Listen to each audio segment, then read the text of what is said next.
नमस्कार दोस्तों, आज की वीडियो में बात करेंगे हम HAL के बारे में। यहाँ पे इसको लेके ब्रोकर जो है वो थोड़े से बुलिश नज़र आ रहे हैं और उन्होंने कुछ अपसाइड के यहाँ पे टारगेट दिए। तो क्या टारगेट दिए हैं वो जानेंगे और क्या वाकई में उस लेवल तक स्टॉक पहुँच सकता है या फिर ये सिर्फ एक टेम्पररी बात है, वो भी डिस्कस करने की कोशिश करेंगे इस वीडियो में। फिर बात करेंगे हम यहाँ पे गेल के बारे में।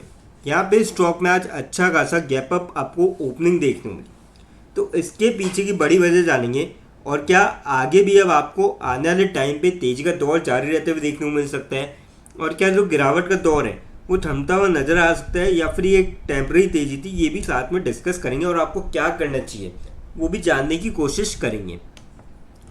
फिर बात करेंगे वेदांता एल्यूमिनियम के बारे में। अब देखिए यहाँ पे कल के दिन कंपनी लिस्ट हुई थी और आज के दिन यहाँ पे लोअर सर्किट भी आपको लगता हुआ नजर आया, तो इसके पीछे की बड़ी वजह जानेंगे ऐसा क्यों हुआ और क्या अब यहाँ पे समय है इस स्टॉक को लेने का या फिर अभी अवॉइड करना चाहिए, साथ में ये भी डिस्कस करेंगे। तो सबसे पहले बात करते हैं HAL के बारे में।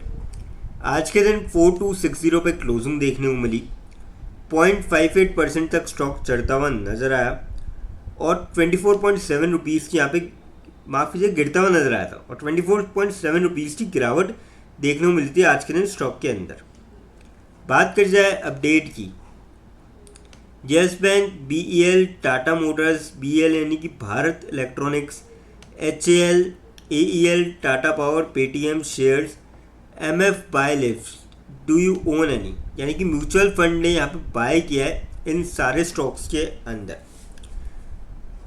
और मई के मंथ के अंदर अच्छी खासी यहाँ पे खरीदारी हुई थी म्यूचुअल फंड की ओर से। डोमेस्टिक जो फंड्स से उन्होंने नेट बाइंग करी थी in at least 631 companies with the combined value of these net buy stood at 1,13,705 crore for the month, data compiled by prime database suggested.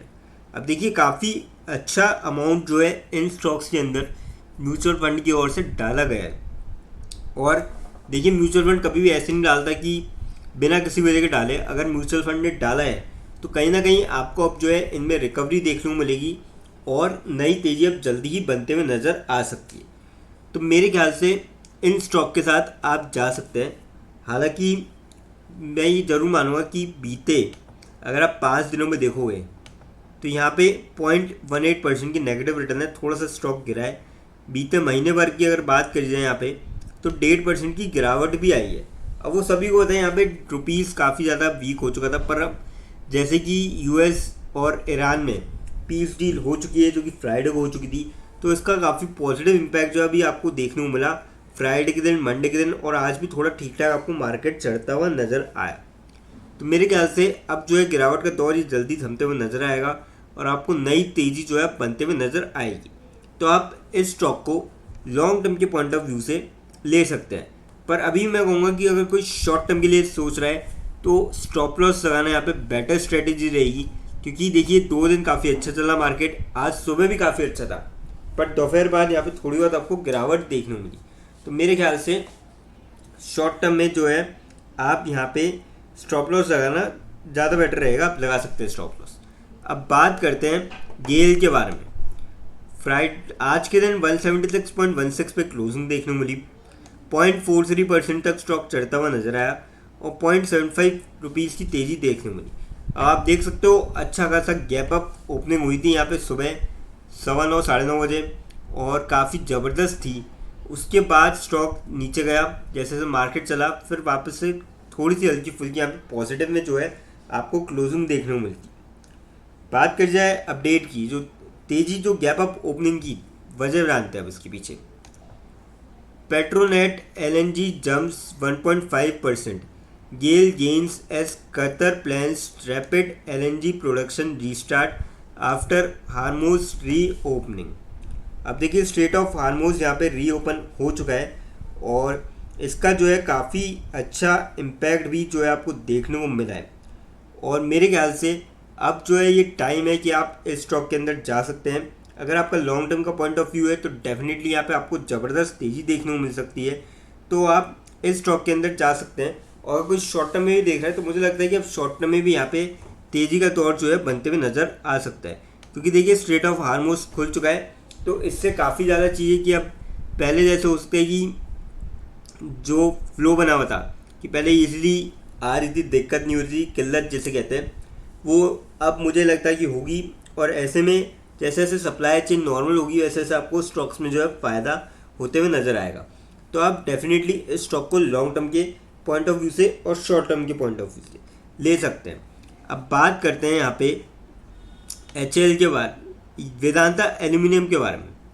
471.11 पे क्लोजिंग देखने को मिली, 5% का आज सर्किट लगता हुआ नजर आया, लोअर सर्किट, और 24.79 रुपीज़ की यहाँ पे गिरावट भी देखने को मिली।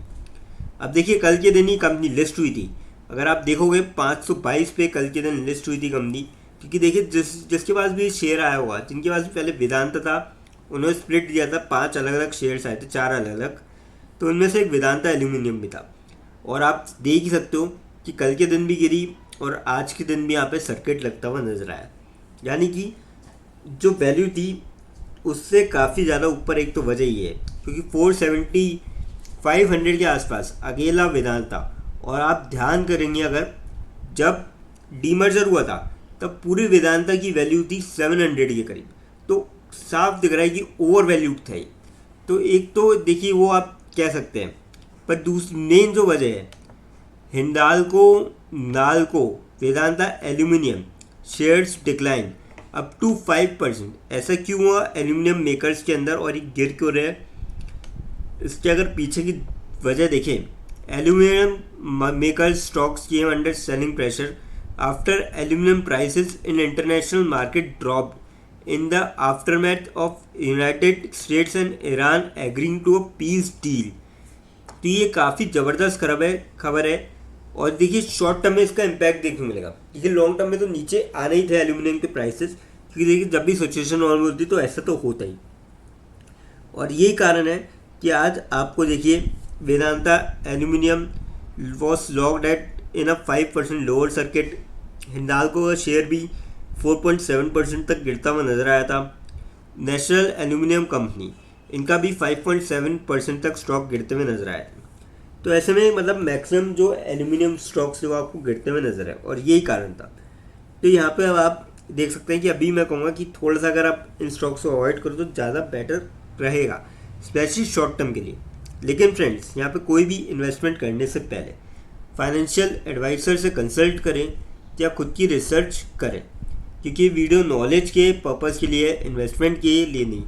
दोस्तों, अगर वीडियो अच्छी लगी हो तो चैनल को लाइक और सब्सक्राइब ज़रूर करें, ताकि आने वाले टाइम में आपको जो है और भी अपडेट्स मिलते रहें। थैंक यू दोस्तों।